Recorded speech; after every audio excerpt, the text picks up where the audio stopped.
सद्दाम हुसैन 2 दशक से ज्यादा इराक पर राज करने वाला वो तानाशाह जिसका इतना खौफ था कि एक समय में अमेरिका भी उसके नाम से थर्रा जाता था। इराक का वो शासक जो कुछ लोगों के लिए मसीहा था तो वहीं दुनिया की बड़ी आबादी के लिए खौफ का दूसरा नाम था। लेकिन सद्दाम के संबंध अपने परिवार के साथ कैसे थे, इस बात का खुलासा किया उनकी बेटी रगद हुसैन ने।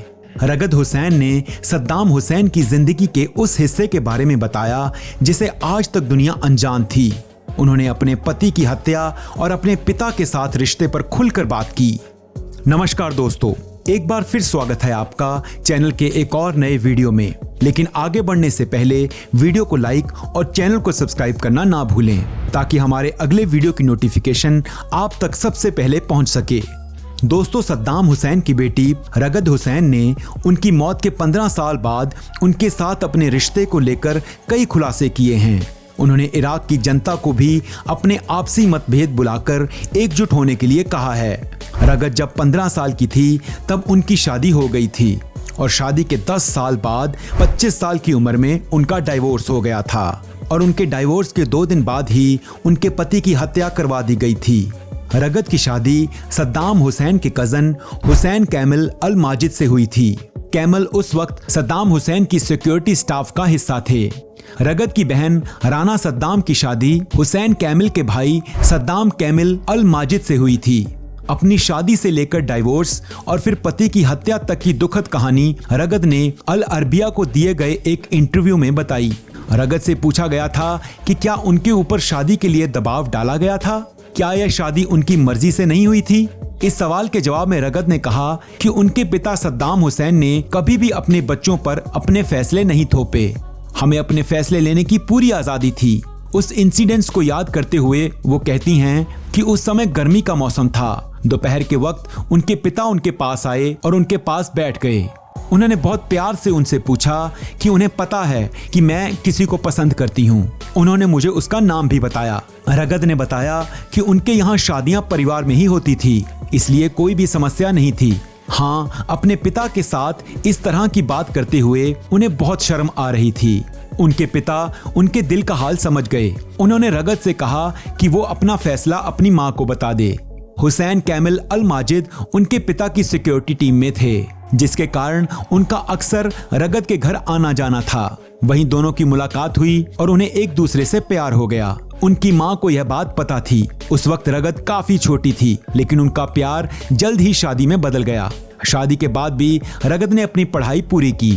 वैसे उनके पति को उनका शादी के बाद पढ़ाई करना कुछ खास पसंद नहीं था, लेकिन ऐसा नहीं था कि वो रगद से प्यार नहीं करते थे या उनके माता पिता का आदर नहीं करते थे। लेकिन जो प्यार उनके पिता ने उन्हें दिया उसकी तुलना किसी से भी नहीं की जा सकती।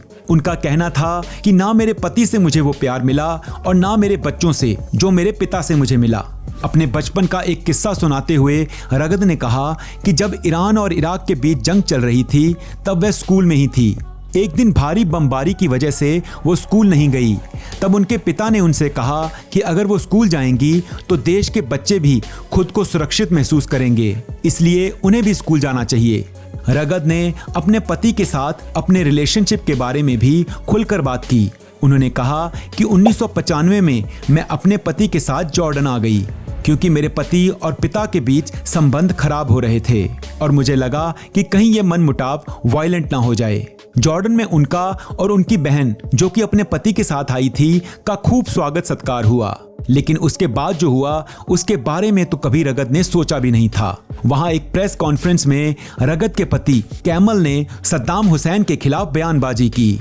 उन्होंने इराक के सैनिकों को कहा कि वो सत्ता परिवर्तन के लिए तैयार रहें। इस घटना के बाद रगद ने अपने पिता से फोन पर बात की और उन्हें अपना डाइवोर्स का डिसीजन बताया। उस समय उनके पिता बहुत दुखी थे। इराक लौटने के 1 महीने बाद उनका डाइवोर्स हो गया और उसके 2 दिन बाद उनके पति की हत्या हो गई। रगद बताती हैं कि उनके पति की हत्या में उनके भाई का हाथ था, लेकिन वो अकेली नहीं हैं जिसने अपने पति को खोया है। इराक में कई महिलाओं ने अपने पति को खोया था। रगद ने भी अपने पिता और अपने पति और अपने बच्चों को खोया था। रगद को 2018 में इराक ने अपनी मोस्ट वांटेड क्रिमिनल की लिस्ट में शामिल किया था। हालांकि आज रगद जॉर्डन में रहती हैं। जब 30 दिसंबर 2006 में उनके पिता को फांसी दी गई, उसके बाद ही वो जॉर्डन आ गई थी और तब से लेकर आज तक वो वहीं रह रही हैं। दोस्तों, सद्दाम हुसैन का जन्म बगदाद के उत्तर में स्थित तिक्रित के एक गांव में 1937 में हुआ था। 1968 में जब इराक में सत्ता के खिलाफ विरोध शुरू हुआ तो 31 साल के सद्दाम हुसैन ने जनरल अहमद हसन अल बकर के साथ मिलकर सत्ता पर कब्जा कर लिया। 1980 में नई इस्लामिक रेवोल्यूशन के इफेक्ट को कमजोर करने के लिए पश्चिमी ईरान की सीमाओं में अपनी सेनाएं भेज दी थीं। इसके बाद 8 सालों तक चले युद्ध में लाखों लोगों को अपनी जान गंवानी पड़ी थी। 1979 में उन्होंने खुद को इराक का प्रेसिडेंट घोषित कर दिया। वो खुलेआम इस बात को एक्सेप्ट करते थे कि उन्होंने अपने विरोधियों की हत्या करवाई है। जुलाई 1982 में सद्दाम हुसैन के ऊपर एक जानलेवा हमला किया गया था। इस हमले का बदला लेने के लिए सद्दाम हुसैन ने शिया आबादी वाले दुजैल गांव में 148 लोगों की हत्या करवा दी थी। 1990 के दशक में सद्दाम हुसैन ने अपने खून से कुरान लिखवाई थी। द गार्जियन की एक रिपोर्ट के मुताबिक सद्दाम ने 2 सालों के दौरान अपना 27 लीटर खून देकर उससे पूरी कुरान लिखवाई थी। इस कुरान को ब्लड कुरान के नाम से जाना जाता है।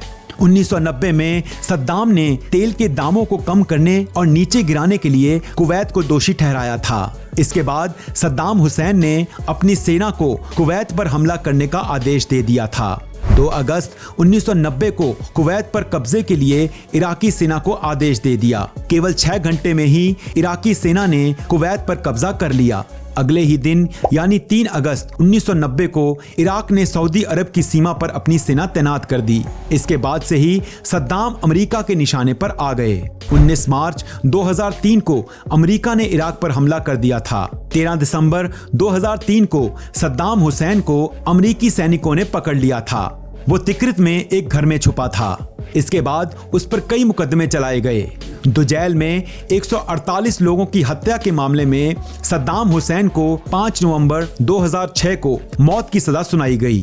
30 दिसंबर 2006 को सद्दाम हुसैन को बगदाद में फांसी पर लटका दिया गया और इस तरह एक तानाशाह का अंत हुआ। दोस्तों, सद्दाम हुसैन की यह कहानी हमें यह बताती है कि हर जालिम का अंत जरूर होता है। दोस्तों, यह जानकारी आपको कैसी लगी हमें कमेंट में जरूर बताएं और वीडियो को लाइक और चैनल को सब्सक्राइब करना ना भूलें। धन्यवाद।